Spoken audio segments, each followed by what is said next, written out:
Olá, canal Conectados começando com você nesta terça-feira, dia 2 de junho, mês do Sagrado Coração de Jesus, né? Um mês lindo aí, temos muitas celebrações, muitos santos, né? E agora vamos pensar no Evangelho de hoje. Mas antes, quero agradecer você por ter se inscrito no meu canal, por ter curtido também o canal, ativado as notificações, isso é muito bom, obrigado, eu te agradeço demais, viu?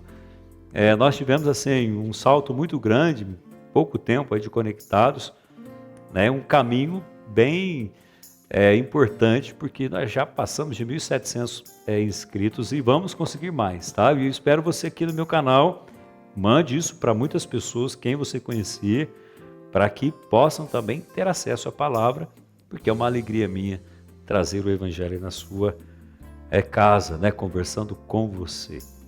Comentário também, vamos deixar o comentário, tá? Então vamos lá, Marcos 12, de 13 a 17. Dai a César o que é de César. Enviaram-lhe então alguns dos fariseus e dos herodianos para interrogá-lo com alguma palavra. Vindo eles, disseram-lhe: Mestre, sabemos que és verdadeiro e não dás preferências a ninguém, pois não considera os homens pelas aparências, mas ensinas de fato o caminho de Deus. E aí veio a questão: é permitido pagar imposto a César ou não? Pagamos ou não pagamos? Ele, Cristo, porém, conhecendo a sua hipocrisia, disse: Por que me pondes à prova? Trazei-me um denário para que o veja. É a moeda. Eles trouxeram a ele a moeda e ele disse: De quem é esta imagem e a inscrição? Responderam: De César. Então disse-lhe Jesus: O que é de César, dai a César. E o que é de Deus, dai a Deus. E muitos se admiraram diante de sua sabedoria. Palavra da salvação. Glória a vós, Senhor. Está aí esse texto que surpreendeu, que desconcertou, inovou, né, todos aqueles que estavam colocando Jesus à prova diante da sua perspicácia, inteligência, sabedoria, denunciando todo o poder injusto da época. Dai a César o que é de César. Agora, é interessante que alguns biblistas, eles traduzem essa expressão, dai a César o que é de César e a Deus o que é de Deus, por umas traduções interessantes. Retirai de César o que é de Deus. Não dai a César o que é de Deus.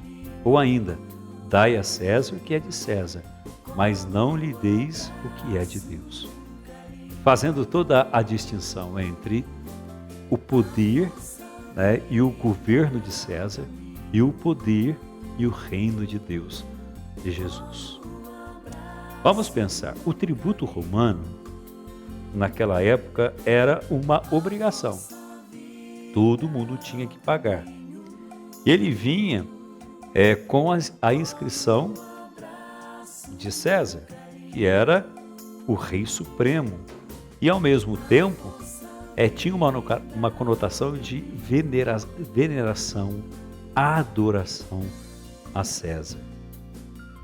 Quer dizer, César se colocava assim diante de uma sociedade que era extremamente reprimida, de uma sociedade extremamente pobre, e quanto mais pobre, mais lhe tiravam aquilo que eles tinham e o que eles não tinham.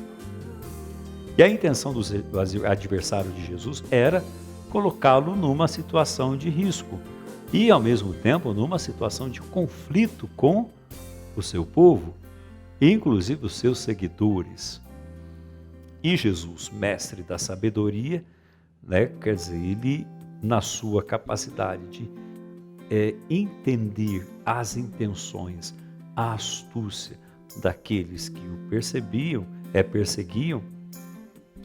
ele os coloca também numa situação de risco. ele os coloca também numa situação onde eles se viram acuados diante de uma resposta inesperada. O que é de César, dai a César, o que é de Deus, dai a Deus. Então Jesus, ele faz eles compreenderem qual era a diferença do reinado dele e do reinado do César.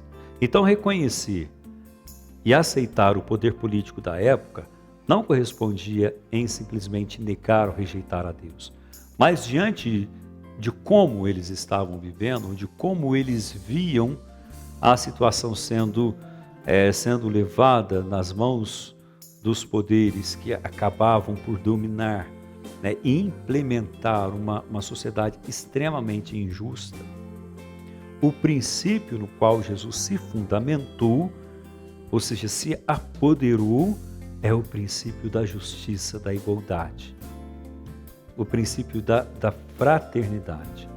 E ali foi exatamente por definitivo a sua atuação, encerrando o discurso, encerrando aquele momento, fazendo compreender que além daquela atitude, a sua atitude, como está aqui no versículo 14, vindo eles, disseram: Mestre, sabemos que és verdadeiro e não dás preferência a ninguém, pois não consideras os homens pela aparência, mas ensinas de fato o caminho de Deus. Era o que eles imaginavam, mas o que eles não imaginavam era o que Jesus era de fato Filho de Deus. Não era só na palavra, mas no testemunho, na ação. Ele não via e não se importava com as questões externas. Ele se importava com o sentimento, com o coração, com o que eles estavam de fato vivendo, vendo-os julgado à mercê da sociedade. Jesus certamente interrompeu com a sua atitude, né, toda esta atitude egoísta, egocêntrica, né, e também uma atitude de exclusão que a sociedade, o governo de César, também todos os seus seguidores estavam implementando. Então o que nós pensamos hoje? Adequar ao reino do Cristo, adequar ao seu modo, ao seu tempo. Qual é a nossa atitude diante de um mundo onde impera tanta injustiça?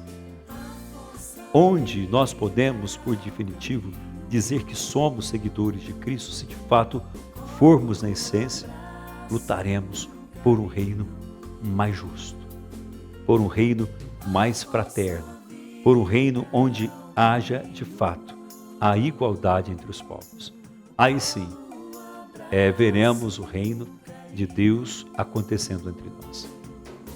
E eu sei que isso acontece em muitos lugares, mas ainda há muitos outros lugares onde o reino definitivo, o reino de Cristo ainda não chegou. E você é canal dessa graça, para que o reino chegue aonde ainda ele não encontrou espaço. Então faça do seu lugar também um lugar aonde você possa implementar esse reino. Ajude a quem precisa. Estenda a mão àquele que está ao seu lado. E seja uma porta de acesso ao reino de Deus, para aqueles que mais precisam. Por isso peço a bênção de Deus a você, em nome do Pai, do Filho e do Espírito Santo. Te espero amanhã aqui no meu canal Conectados. Não se esqueça de dar um joinha, também se inscrever, ativar notificações. E que Deus abençoe você. Tchau, pessoal. O barulho, o movimento, o medo, a angústia, o silêncio, a brisa suave, a vida ao tempo, tudo para.